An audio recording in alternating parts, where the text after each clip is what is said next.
Hi అండి, అందరూ ఎలా ఉన్నారు? బాగున్నారా? నేను బాగున్నానండి.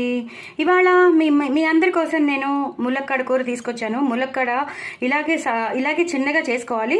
సో దట్ ఏమవుతుందంటే మనకి తినడానికి ఈజీగా ఉంటుంది. ఇప్పుడు ఇలాగ కలుపుకుంటాం కదా, ఇలా కలుపుకున్నప్పుడు ఏమవుతుందంటే మనకి ఇలా నోట్లో పెట్టుకోవడానికి ఈజీగా ఉంటుంది. అదే పెద్ద పెద్ద ఉన్నాయనుకోండి, అవి చాలా ఇబ్బందిగా ఉంటాయి మనకి. సో ఇలా చేసుకుని పెట్టుకోవాలి. ములక్కాడ కూర నేను మీకు షేర్ చేసినాను. చాలా చాలా బాగా వచ్చింది. కూర మాత్రం అదిరిపోయింది. నేను ఏమేమి మసాలా పౌడర్స్ వేశానో అన్నీ మీకు తెలిసిపోతుంది. కానీ నేను మాత్రం చెప్పేస్తాను, ఎక్కువ కొత్తిమీర కరివేపాకు వేసుకోవాలి, అల్లం వెల్లుల్లి పేస్ట్ వేసుకోవాలి, ఎక్కువ టమాటోలు వేసుకోవాలి, అలాగే ఎక్కువ ఉల్లిపాయలు వేసుకోవాలి. అప్పుడే దీనికి టేస్ట్ వస్తుందన్నమాట. నిజంగా చెప్తున్నాను, చాలా చాలా టేస్టీగా ఉంటుంది. నేను యూట్యూబ్ చేశాక నేను మీ అందరికీ చాలాసార్లు చూపిద్దాం అని అనుకుని నేను చూపించలేకపోయాను. ఇవాళ ఇంకా కంపల్సరీ మీ అందరి కోసం నేను ములక్కాడలు తెప్పించి మరి నేను ములక్కాడ కూర చేస్తున్నాను. సో దీంట్లో ఒక రకమైన కొన్ని మసాలా పౌడర్స్ వేశాను. సో అవి వేస్తే మాత్రం మీకు చాలా చాలా చాలా టేస్ట్ ఎన్హాన్స్ అవుతుందన్నమాట.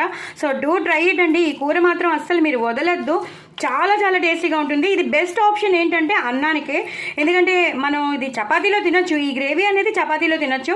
సో ఇది మాత్రం మనం కంపల్సరీ అన్నంలో తింటే మాత్రం ఒక రేంజ్లో ఉంటుంది. దీంట్లో ఇంకా నెయ్యి కూడా వేసుకోవద్దు. అంత మసాలా కర్రీ కదా, చాలా చాలా బాగుంటుంది. చాలా చాలా అంటే చాలా చాలా బాగుంటుంది.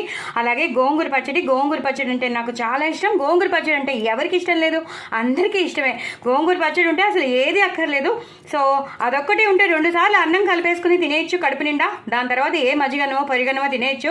అసలు కూరలే అవసరం లేదు. గోంగూర పచ్చడి ఉంటే మాత్రం గోంగూర పచ్చడి అంత ఫేవరెట్ అందరికీ.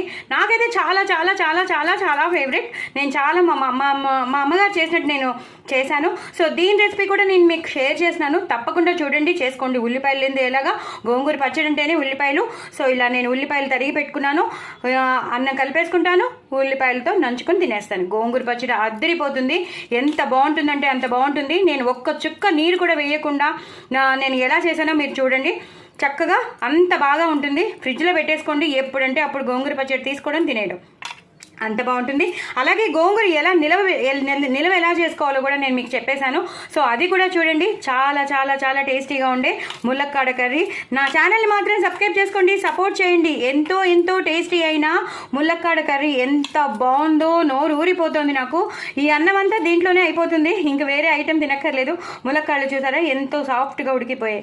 సో డూ ట్రై ఇట్ అండి. పిల్లలైతే ఇష్టపడతారు. ఎప్పుడు రొటీన్గా కాకుండా ఇలా కూడా చేసుకుంటే మాత్రం సూపర్ సూపర్ సూపర్ టేస్టీ ఉంటుంది. ఎక్కువ టమాటోలు వేసుకోండి, ఎక్కువ ఉల్లిపాయలు వేసుకోండి.